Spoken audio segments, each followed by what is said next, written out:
Bonjour à tous, merci, j'espère que tout le monde va bien. Aujourd'hui, on voulait vous parler de SCPI dans ce webinaire. En effet, on constate chez Pandat que beaucoup de nos clients nous interrogent de plus en plus pour diversifier leurs solutions de placement de trésorerie, en particulier sur les supports immobiliers et sur la SCPI. Et on a trouvé intéressant de aujourd'hui faire un petit focus donc sur ce produit pour vous le présenter, vous expliquer un peu comment ça fonctionne. Quels étaient les points intéressants à regarder si jamais vous êtes intéressé à investir sur ce produit-là. Vous présenter bien sûr leurs avantages, leurs limites, pour essayer encore une fois de vous présenter ce produit qui fait sens dans certains cas pour des clients qui veulent placer une partie de leur trésorerie. Donc aujourd'hui, je suis accompagné de nos partenaires de qualité et nos amis de Perial Asset Management. Anne-Claire Barberi, qui est la responsable RSE et innovation, nous dira un petit mot tout à l'heure, un petit peu sur ce que peuvent faire les professionnels de la SCPI en matière notamment de lutte contre le réchauffement climatique, en matière d'ISR, de RSE, quelles sont les innovations du marché, quelles sont les innovations aussi de Perial Asset Management.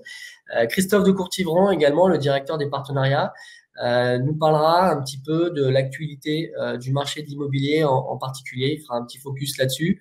On peut se poser des questions en ce moment, effectivement, avec ce qui s'est passé pendant le confinement.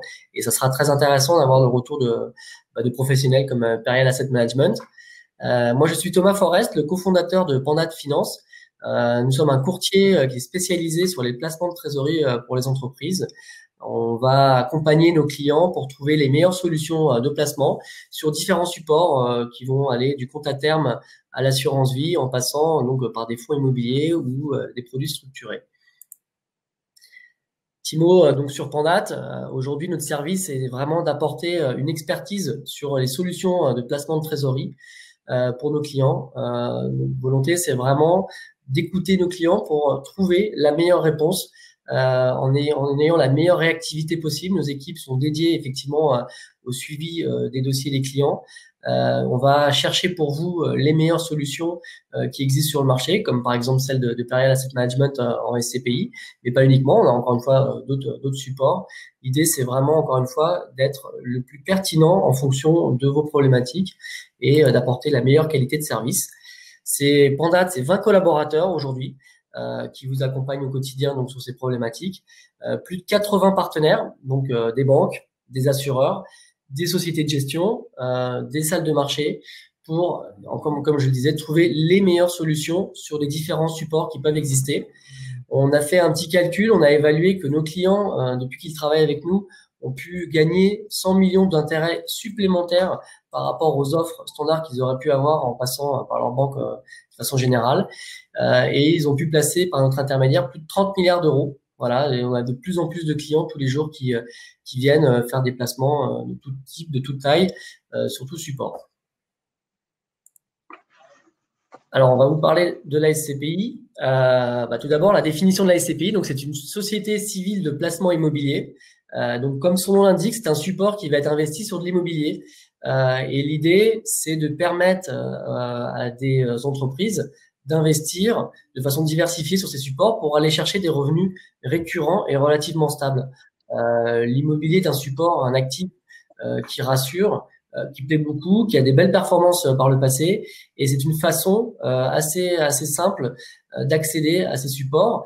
Ce sont des sociétés gérées par des sociétés de gestion, donc ce sont des fonds communs qui sont gérés donc de sociétés comme Perial Asset Management. Et chaque SCPI va avoir un petit peu sa spécificité. On va regarder sa localisation. Donc les SCPI vont être spécialisés par exemple sur du bureau parisien ou en Île-de-France, ou bien sur certaines régions. Sur certaines typologies, on peut avoir des SCPI résidentiels, de commerce, ou bien spécialisés comme sur de l'entrepôt ou sur de la santé, des EHPAD, des crèches, des cliniques, des choses comme ça. Ça peut être aussi des moyens d'investir sur des actifs immobiliers dans d'autres pays. Par exemple, en Allemagne, il y a des SCPI de bureaux qui permettent d'investir dans les grandes villes allemandes.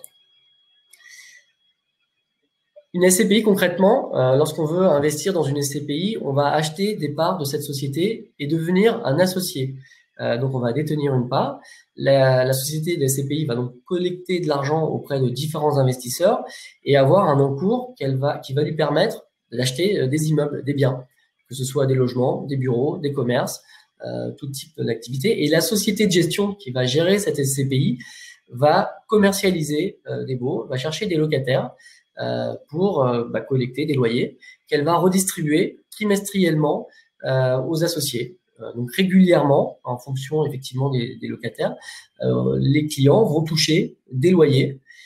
C'est aussi une façon d'investir, comme je le disais, dans des actifs immobiliers qui peuvent se revaloriser dans le temps. Et en fait, les prix des parts ne sont pas fixés. C'est-à-dire que vous rentrez à un prix, mais chaque année, les sociétés de gestion réévaluent. Et si la part a beaucoup augmenté, elle a une capacité à faire évaluer le prix de la part positivement et d'augmenter ce prix-là. Ce qui fait que si les associés souhaitent vendre, ils peuvent faire aussi une plus-value sur la revente de leur part. Ils peuvent aussi, et c'est souvent le plus souvent des cas, garder ces SCPI et continuer de toucher des loyers, qui est quand même la motivation généralement première des associés qui achètent des parts de SCPI. Alors pourquoi investir dans une SCPI? Comme je le disais tout d'abord, c'est un moyen d'aller investir sur de l'immobilier et d'aller chercher quelque chose d'assez sécurisant avec des rendements relativement stables, des loyers. L'an dernier, les loyers moyens des SCPI en 2019 ont été de 4,40%.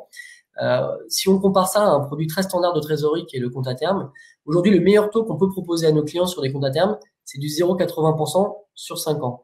Donc, on voit qu'en termes de rémunération sur le long terme, la SCPI, rien qu'en utilisant les loyers que les associés vont percevoir, est un support très pertinent. Voilà, c'est donc quelque chose d'assez récurrent, stable. C'est un moyen de mutualiser ces investissements. Effectivement, investir dans une part des SCPI, c'est bénéficier de la force de plusieurs pour acheter différents actifs, accéder à un portefeuille diversifié. À titre personnel, on peut peut-être acheter un appartement, 2 appartements, mais on n'a pas la capacité d'acheter des immeubles entiers, d'en acheter différents dans différentes localisations, donc de mutualiser les risques, de diversifier son portefeuille. Ça permet également aussi de bénéficier de l'expertise de professionnels du marché. Ces sociétés de gestion sont dédiées à ça. Ce sont des professionnels rompus à ces activités d'immobilier. Ils savent acheter les biens, ils savent les vendre, ils savent les gérer et ils vous permettent effectivement de bénéficier de leur expertise pour trouver les meilleurs rendements. C'est aussi une façon de déléguer la gestion. Je parlais du cas où vous pouvez acheter un appartement, il faut gérer vous-même le locataire, le trouver lorsqu'il part faire les travaux. Là, vous avez des professionnels qui vont s'occuper de la gestion au quotidien. Donc, en fait, c'est un produit un petit peu clé en main. Je ne sais pas s'il y a beaucoup de dirigeants d'entreprise, mais on a pas mal de clients dirigeants d'entreprise qui veulent placer une partie de leur trésorerie. On verra, on a un cas d'exemple tout à l'heure qui présente ça. C'est une façon de permettre à ces dirigeants de ne pas se soucier de cette gestion. Il y a quelques limites, évidemment, à ce produit-là. C'est que c'est un produit qui est lié au marché de l'immobilier, donc il n'y a pas de garantie en capital, contrairement peut-être à un compte à terme. Évidemment, si l'immobilier peut être amené à baisser ou s'il y a moins de locataires, les rendements ne sont pas garantis, les loyers peuvent baisser. Donc on n'a pas de garantie explicite. Pour autant, l'immobilier reste un support très sécurisant, très prisé, notamment en France, et qui sur les années prochaines, on peut s'attendre, notamment grâce aux excès de liquidité de la BCE, à continuer de se revaloriser. Voilà, c'est un produit qui est un peu moins liquide que peut-être d'autres produits. Quand on a une part de SCPI qu'on veut la vendre, il faut trouver un acheteur. Alors la société de gestion vous accompagne. Alors parfois, lorsque les SCPI sont à capital variable, elle peut peut-être racheter elle-même directement des parts et vous garantir cette liquidité. Ou en tout cas, elle va gérer le carnet d'ordre et vous accompagner, mais ça peut mettre un petit peu de temps pour retrouver un acheteur. Donc la liquidité est un petit peu moindre, même si aujourd'hui, on en parlera tout à l'heure, il y a une grande liquidité sur l'immobilier parce que c'est encore une fois un actif qui plaît où beaucoup de gens cherchent à investir. L'autre limite, c'est qu'il peut y avoir des frais d'entrée et des frais de gestion qui sont pris. Mais en même temps, vous faites appel à des professionnels qui vont gérer au quotidien. Il est bien naturel qu'on rémunère ces gens-là pour gérer le locataire, encaisser les salaires, les loyers, etc. Vous les reversez. Donc finalement, c'est même parfois plus intéressant de payer des gens pour faire ça qui vont peut-être vous apporter une meilleure performance que si vous le faisiez en direct. Si jamais un locataire décidait de sortir d'un de vos logements, vous êtes embêté parce que vous n'avez plus de revenus du jour au lendemain, alors que dans une SCPI, ces professionnels vous accompagnent sur la gestion au quotidien de ces produits-là. Un petit mot sur le marché de la SCPI. Donc, je le disais, c'est un produit qui marche beaucoup, qui plaît énormément. 65 milliards d'euros en France sont investis sur des SCPI, principalement sur de la SCPI de bureau. Donc plus de 60%, 40 milliards sont investis sur de la SCPI de bureau. Pourquoi? Parce que le bureau est un secteur qui rassure, où les loyers sont quand même intéressants et finalement, c'est un actif sécurisant, peut-être plus que d'autres spécificités. On peut aussi avoir des SCPI diversifiés qui vont mélanger bureau, commerce, résidentiel et autres. Il y a des SCPI spécialisés sur le commerce, des SCPI aussi, je le disais, peut-être dans la santé, sur les entrepôts, dans le résidentiel. On parlera peut-être pas trop du résidentiel pour les personnes morales qui souhaitent investir de la trésorerie. Pourquoi? Parce que généralement, ces SCPI sont plus avec des objectifs de gains fiscaux, même s'il existe des SCPI résidentiels classiques, mais on a pas mal de SCPI Malraux ou autres qui finalement intéressent peu les personnes morales qui ne bénéficient pas de ces avantages-là. On parlait des performances en 2019. Les loyers versés ont été de l'ordre de 4,40%. Donc, c'est les revenus qui ont été reversés trimestriellement tout au long de l'année aux associés. Encore une fois, c'est une belle performance. Et puis la revalorisation, donc la valeur des actifs sont régulièrement revues par les sociétés de gestion. L'an dernier, le prix des parts des SCPI en moyenne ont augmenté de 1,20%, ce qui donne une performance globale en moyenne, encore une fois, ça dépend des SCPI, de 5,60. Une excellente performance, encore une fois, pour des gens qui sont prêts à investir sur ce type d'actifs. La collecte se porte bien. En 2019, elle a été de 8 milliards. Donc c'est assez important. Chaque année, elle continue d'augmenter.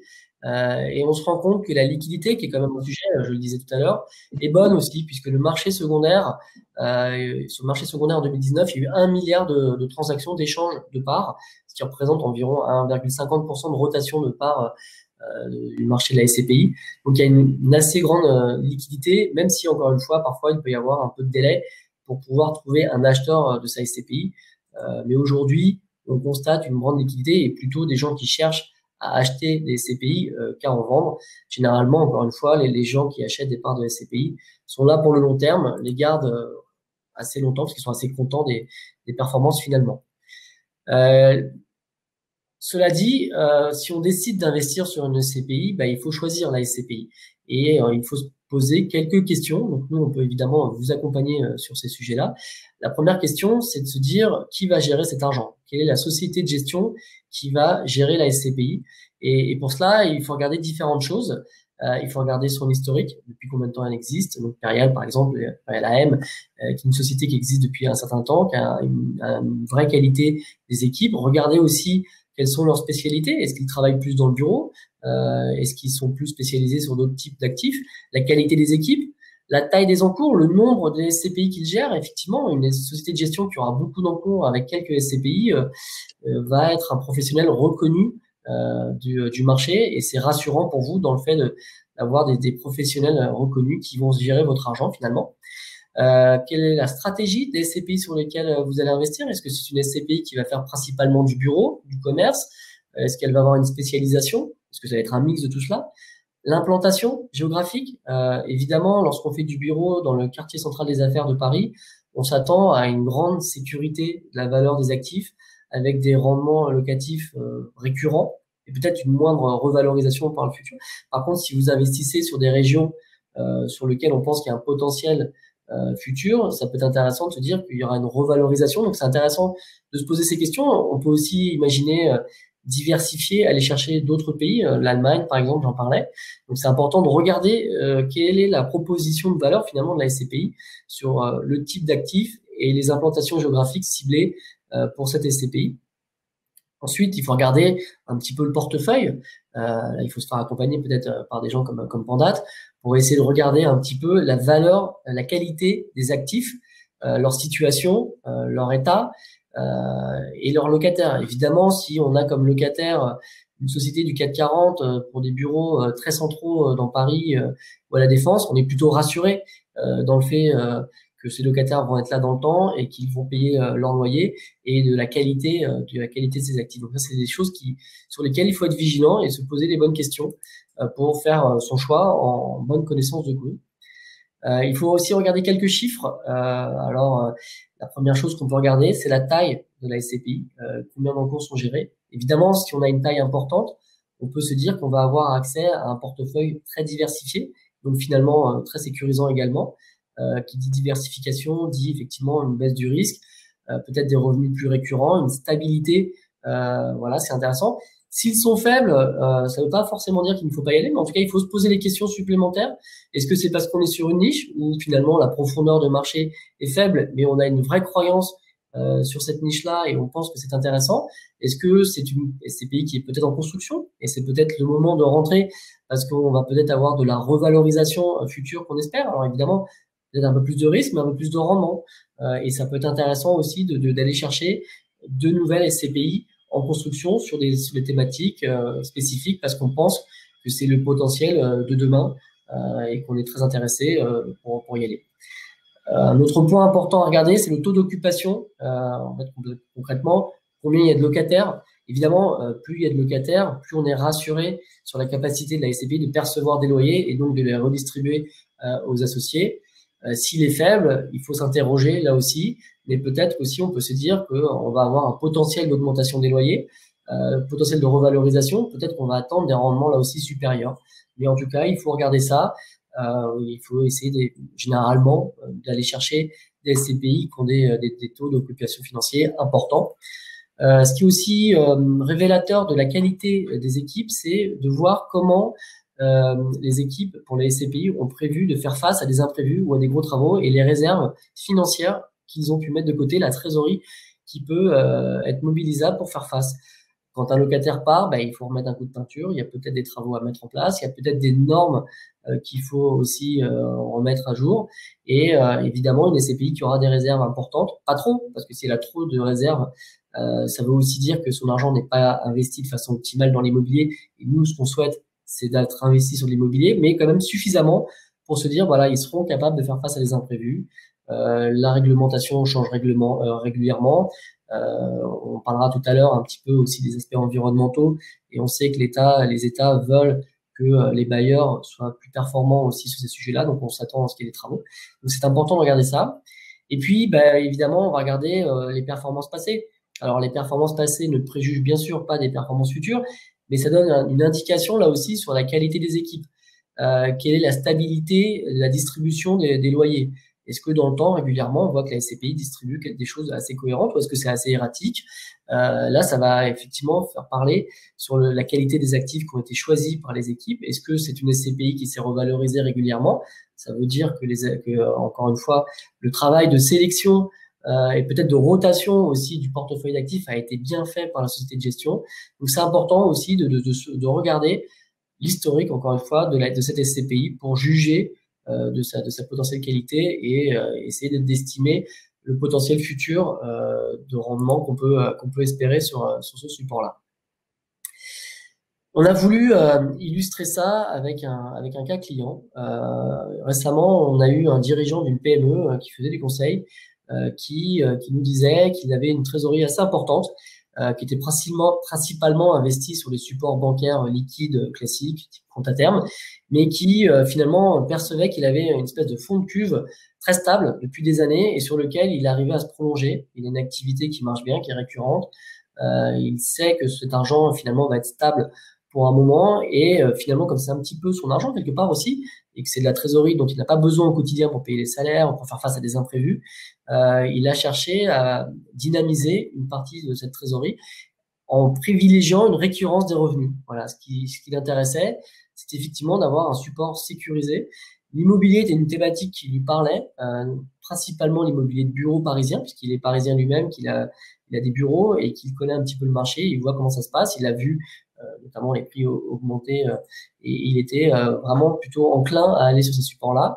Et donc, on a regardé avec lui les différentes SCPI, les différentes sociétés de gestion qui pouvaient proposer des choses intéressantes et on lui a proposé la SCPI PFO2 de Perial Asset Management qui, encore une fois, est une SCPI spécialisée sur le bureau parisien qui a un beau track record qui, effectivement, sur un horizon de placement de 8-10 ans, va offrir, on pense, une grande stabilité des fonds. Les loyers des 4 dernières années ont été en moyenne supérieurs à 4,42%. Et même l'an dernier, ils ont été même en augmentation, puis ils ont été de 4,61%. C'est les rendements qui ont été versés aux associés. Donc, c'était quelque chose qui a parlé à notre client. De plus, le prix de la part est en constante augmentation. Là aussi, ça a démontré, en fait, encore une fois, un portefeuille de qualité de cette SCPI. Et notre client a été rassuré, ça répondait vraiment à ce qu'il cherchait. Le taux d'occupation est important, il est de 87%, un peu plus même. Et donc, on a permis à notre client de souscrire sur cette SCPI pour toucher ces rendements, et très content aujourd'hui d'avoir pu, par notre intermédiaire, investir sur ce support. Donc voilà, on a présenté un petit peu la SCPI, ses différentes définitions, etc. Là, je vais passer un peu la parole à Perial AM pour qu'il puisse un peu donner un focus plus spécifique. Donc Christophe, je vais peut-être te laisser parler un peu, présenter très rapidement Perial Asset Management, avant qu'on puisse échanger sur 2-3 questions que nos clients et les auditeurs peuvent peut-être avoir.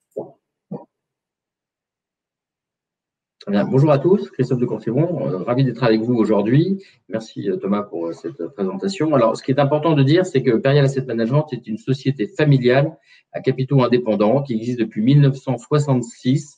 Donc, c'est plus de 50 ans d'existence. Concrètement, c'est-à-dire que Perial AM a traversé de nombreuses crises immobilières dans le passé. Et ça, c'est important car l'immobilier l'horizon de temps d'investissement dans l'immobilier est un temps long, très long. Et il faut voir au-delà des problématiques conjoncturelles du moment et se positionner en permanence en essayant de se réinventer et de faire face aux besoins de nos locataires et voilà, faire en sorte qu'avec nos 500 immeubles, on ait une place dans la société, dans l'environnement. C'est pour ça qu'Anne-Claire Barbery est à côté de moi et je vous présente, qui est en charge du RSE et nos sujets d'ISR, de développement durable, sont vraiment dans l'ADN de Perial. Nous avons lancé, on en parlait il y a quelques instants, PFO2 il y a 10 ans. C'était suite au Grenelle de l'environnement en 2009. C'était vraiment en avance de phase. Aujourd'hui, ça devient une réglementation puisque le décret tertiaire a été publié, a été fait 1er octobre 2019 et il impose à tout propriétaire d'immeuble de plus de 1000 m² de baisser ses consommations énergétiques sous peine d'amende et de mauvaise image. Et parce que, voilà, on l'a dit, le temps long, c'est important. Un nombre important de locataires, comme vous le voyez, c'est 1500 baux. Derrière cela, c'est 1200 locataires. Et ces 500 immeubles, essentiellement bureaux, puisque c'est plus de 85% de bureaux chez Perial. Et nous investissons essentiellement, et c'est la stratégie depuis plus de 3 ans, uniquement dans les grandes métropoles européennes. Et ça inclut évidemment les plus grandes villes françaises. Parce qu'on va chercher des marchés profonds, des marchés établis, où nous achetons des immeubles déjà construits, déjà loués, avec des locataires de premier plan. Donc, c'est plus de 75% de sièges sociaux de grands groupes français, européens, parfois mondiaux. Et ça, c'est essentiel car il faut évidemment avoir un nombre important d'immeubles pour minimiser le risque. Il peut y avoir un jour un souci avec un locataire. C'est pas la même chose si vous en avez 100 ou 200 que si vous en avez 10. Et ça, c'est un point clé. Aujourd'hui, nous sommes en pleine crise sanitaire. Évidemment, c'est pas une crise immobilière, mais elle a un impact. Elle aura un impact chez certains. Et donc, ça implique une adéquation permanente avec les besoins. Et on en parlera un peu plus tard. Mais aujourd'hui, c'est 3 SCPI bien identifiés. C'est PFO2 qui a 10 ans, qui est parti de zéro et qui aujourd'hui a un encours de 2,4 milliards. Et il y a eu un grand succès, notamment chez les particuliers, mais chez les institutionnels, car ces problématiques de développement durable parlent beaucoup à cette population, les institutionnels, mais parlent aussi beaucoup maintenant aux particuliers, car on souhaite donner du sens à son investissement et savoir si ce que l'on fait apporte quelque chose ou pas. Et donc, c'est vraiment le cas. Anne-Claire pourra vous en parler. Merci Christophe. Du coup, ce qui va être intéressant, c'est peut-être d'échanger. On a quelques questions qu'on peut envisager et qui vont intéresser, je pense, les gens qui participent à ce webinaire. Avec ce qui se passe aujourd'hui, avec le confinement, on peut se poser des questions sur l'évolution du marché du travail, la mise en place du télétravail, notamment interpelle peut-être certains investisseurs. Est-ce que toi, tu peux nous faire un retour? Perial Asset Management, comme tu le disais, est spécialisé sur les bureaux. C'est intéressant d'avoir votre œil de professionnel et spécialisé en plus sur cette classe d'actifs. Quel est un petit peu l'état du marché? Qu'est-ce qu'on peut anticiper à l'avenir? Alors, le sujet du télétravail revient effectivement fréquemment. Il est certain qu'on l'a vu, on a été quasiment tous en télétravail pendant le confinement, mais ce n'était pas un véritable télétravail, ça restait du confinement. Donc, une fois que nous sommes sortis de là, nous avons tous repris le chemin du bureau, on s'est rendu compte d'une chose, c'est que le télétravail, bien sûr que c'est très pratique ponctuellement, pourquoi pas télétravailler 1 jour, 2 jours par semaine. En revanche, se dire que vous passez 5 jours sur 5 chez vous, c'est très compliqué, surtout dans les grandes métropoles. Or, on l'a vu, on l'a cité précédemment, les grands groupes sont dans les grandes villes, les conditions de logement, de travail dans les appartements, dans les grandes villes ne sont pas toujours les meilleures.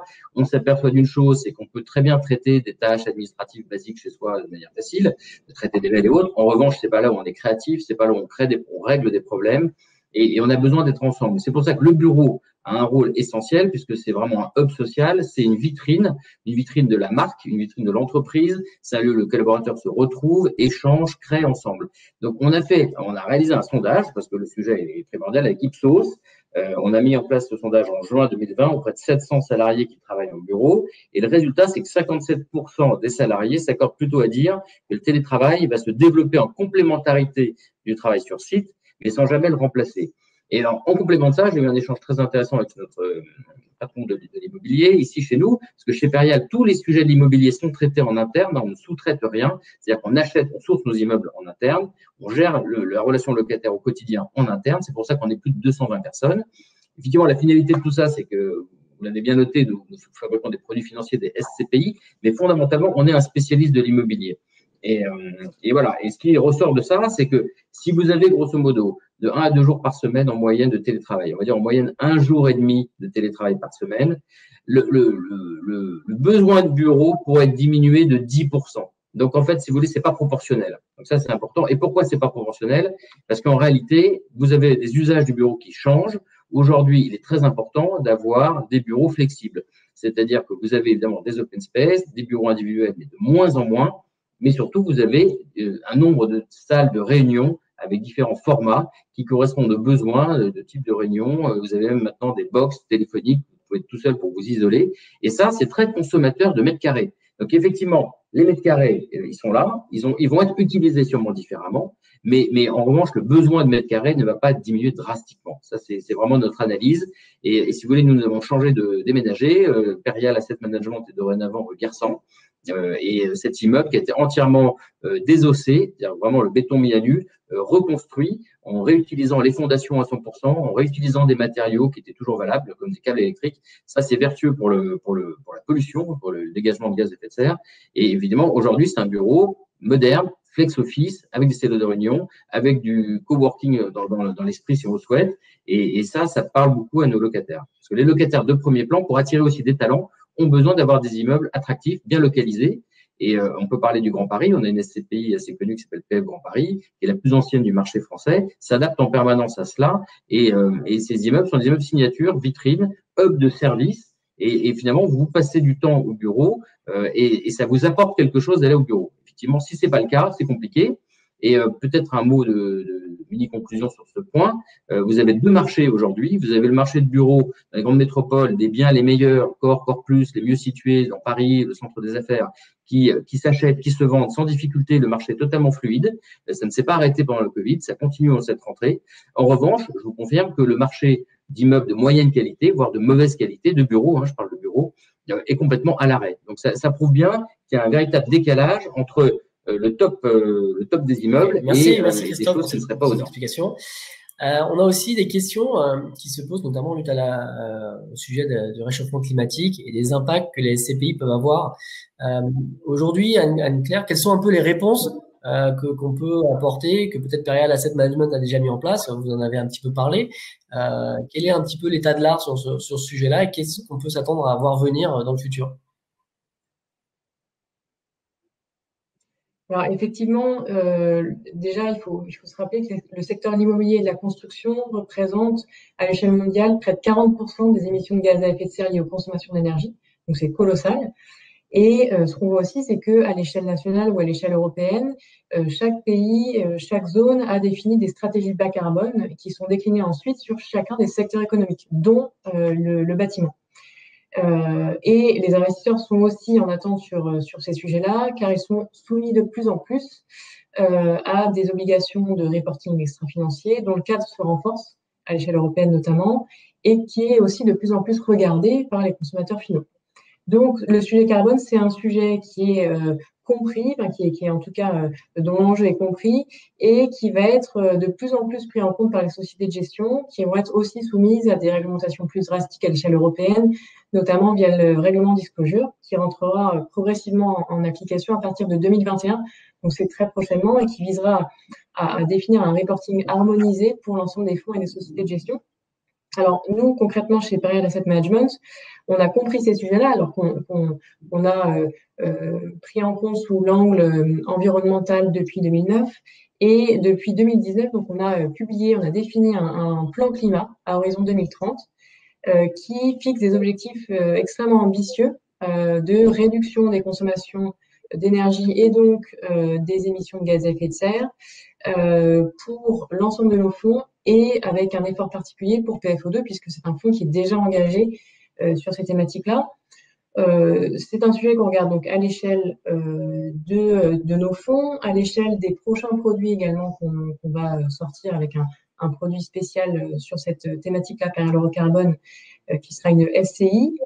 Dans le cadre également du label ISR immobilier, dont le référentiel a été mis à jour cet été, qui rentrera en vigueur à partir du 23 octobre et sur lequel on positionnera PFO2, c'est une thématique qui est obligatoire. On doit traiter absolument cette thématique carbone et on doit reporter de manière obligatoire sur les émissions de gaz à effet de serre des fonds qui sont labellisés, ou en tout cas qui demandent la labellisation ISR.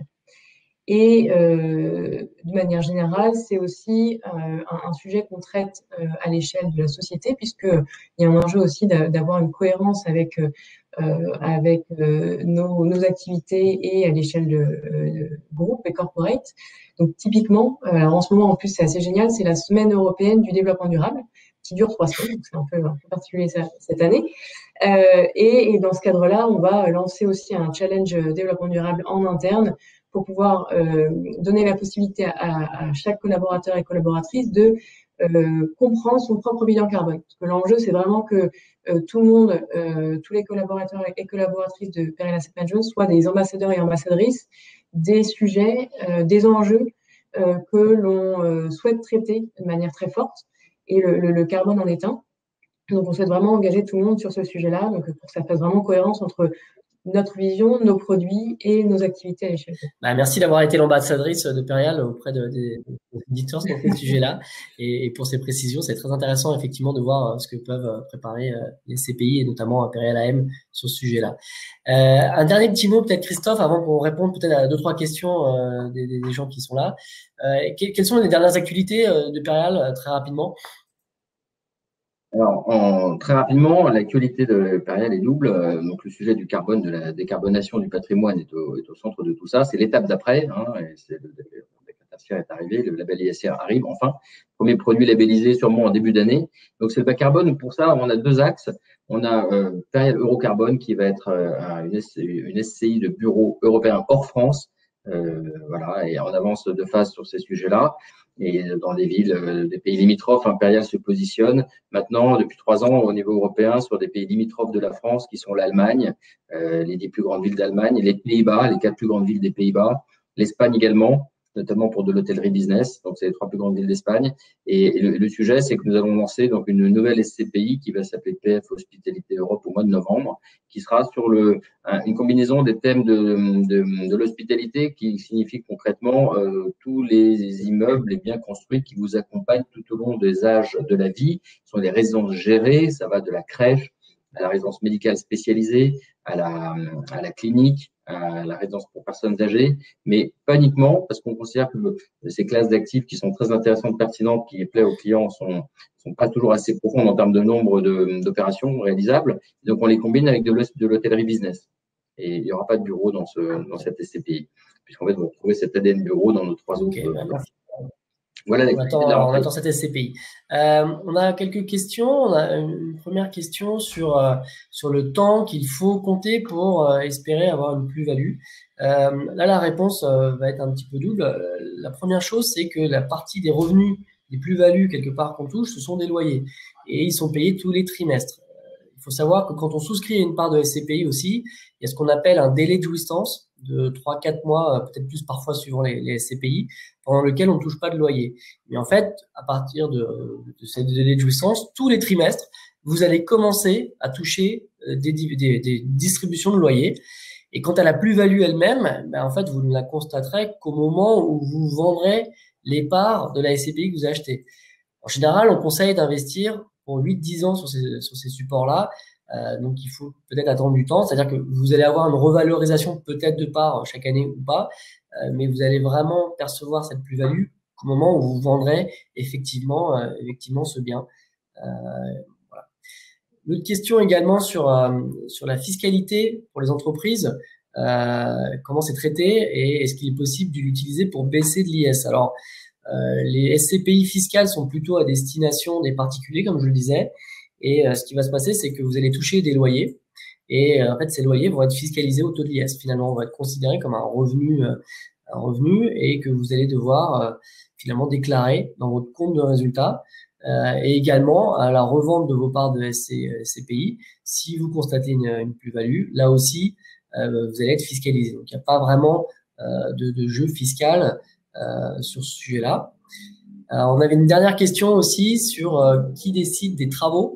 Et ben, c'est le gérant qui va en fait complètement gérer la SCPI. Alors, il y a quand même des statuts, il y a des assemblées, mais c'est le gérant de la SCPI. Enfin, Christophe, peut-être préciser cette partie-là si je dis des bêtises, mais c'est comme ça que ça va se passer. C'est-à-dire que vous déléguez en fait quelque part au gérant la gestion des travaux, des achats des actifs, etc. Ce qu'on appelle les asset managers. Les asset managers en immobilier, ce sont les équipes qui gèrent vraiment les immeubles, les travaux. L'équipe technique est internalisée chez Perial Asset Management. Les équipes qui encaissent les loyers, tout est géré en interne et c'est eux qui pilotent immeuble par immeuble les choses. Voilà. Bon, et alors, ça fait plus d'une demi-heure, mais on a quand même une dernière question qui te concerne, Christophe. Quel est le taux attendu 2020 pour les SCPI de Perial Asset Management? Alors, ce que je peux vous dire, c'est que sur PFO2 et PF Grand Paris, les taux d'encaissement des loyers sont tout à fait satisfaisants et dans la norme. Sur PF Grand Paris, on est à 90% d'encaissement des loyers sur le deuxième trimestre, ce qui est tout à fait satisfaisant. Ce qui fait que la bonne nouvelle, c'est que la fourchette de dividendes est stable sur PFO2, donc on est plutôt sur le haut de la fourchette. Et clairement, à ce jour, toutes choses égales par ailleurs, évidemment, on ne sait jamais ce qui peut se passer dans les prochains mois, mais on souhaite tous que l'économie, que le business reprenne normalement. Et pour PF Grand Paris, la très bonne nouvelle, les CPI de bureau, c'est que nous avons revu à la hausse la fourchette de dividendes en euros. On était de 20 à 22 euros la part, on est passé de 21 à 23 euros la part. Et donc tout ça, évidemment, ça présage de rendement en euros et en pourcentage, soit stable, soit en hausse, même théoriquement, possiblement sur Grand Paris, ce qui est une très bonne nouvelle. Non, la classe d'actifs qui est la plus difficile en ce moment, c'est la classe d'actifs commerce, qui de toute façon, déjà avant la crise de Covid, avait quelques difficultés de fonds structurels pour le coup, et que le Covid, évidemment, a amplifié ce phénomène. Donc, si on prend l'exemple de PFO, qui a 20% de commerce et qui est positionné aussi en partie à l'étranger, pour plus de 20%, pour plus de 20%, pardon, eh bien, vous avez un impact sur l'encaissement des loyers au deuxième trimestre. Mais aujourd'hui, ce qu'on voit, c'est qu'on est reparti sur un taux normal de versement de dividendes sur le troisième trimestre. Donc, ce sont plutôt des nouvelles encourageantes en cette période un peu troublée. Merci Christophe. Bon, on a dépassé un petit peu. Merci Anne-Claire, merci Christophe pour votre participation. Merci à tous de nous avoir suivis. J'espère que ça vous a apporté des informations. N'hésitez pas à nous recontacter. Nos coordonnées sont à l'écran si vous aviez des questions et si vous souhaitiez peut-être effectivement échanger sur les solutions de SCPI, de Perial Asset Management ou d'autres solutions. Encore merci à tous. Très bon week-end et à bientôt. Au revoir. Merci, à bientôt. Au revoir. Bon, c'est fini? C'est bon? C'est bon. Bon. Merci Christophe.